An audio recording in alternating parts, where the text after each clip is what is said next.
Secret Gardens would hold the idea of special, particular, sensitive experience with natural environment.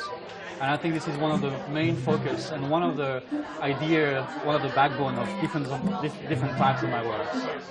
The Secret Garden was written by Frances Hodgson Burnett, and it's very nice to be part of such an innovative show that represents an important part of British literary history, especially at a time when England is going through such an important time in history itself.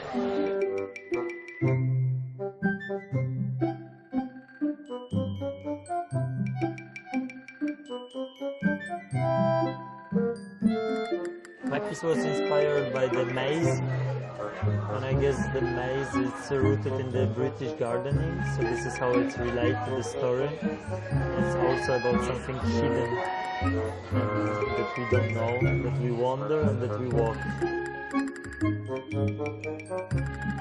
There are many techniques involved in the work. First of all, the idea of recording. So really precise, particular recordings of the bees inside the beehive is very close to mine, so I can actually get a very, very detailed recording. And also the idea of the craftsmanship that deals with the idea of working with beeswax for the whole installation. I tried to keep true to what the Victorians would have had to hand if they'd gone to a secret garden and discovered something, they'd gone home to draw it. They would have used pencils and coloured pencils.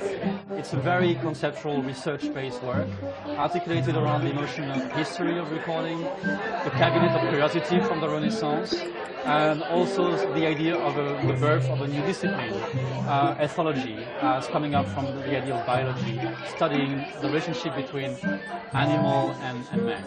The piece is composed of many different elements, and I think that at first I just thought about painting each of these elements separately, and suddenly I just put them on the floor and I started to paint them all together. And I think this was the big change, because finally it was making it much easier to connect them all together. I identify with many different artists, from the traditional greats like Rembrandt to the great graffitis like Banksy, and in between Aubrey Beardsley for the more illustrative, and Jackson Pollock. A big diversity of artists influenced my work. I have a complex background of having never studied art, but I've been studying linguistics, social linguistics, so trained with literature and human sciences, social sciences.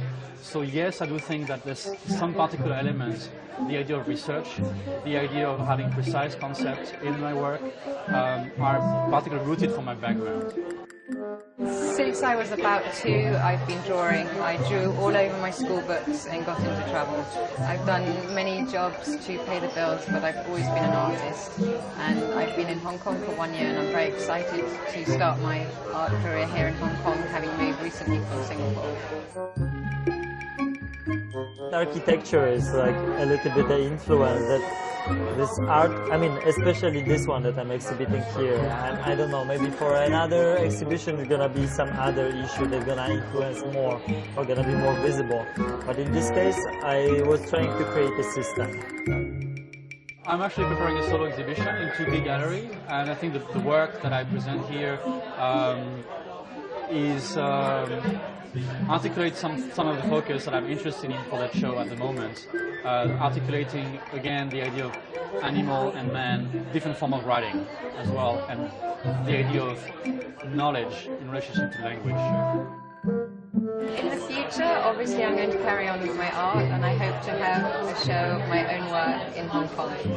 I'm working right now on a series of paintings about mobile phones, a little bit about how the mobile phones are used in the society and what kind of relation does it bring. So I'm kind of painting this right now in parallel to that.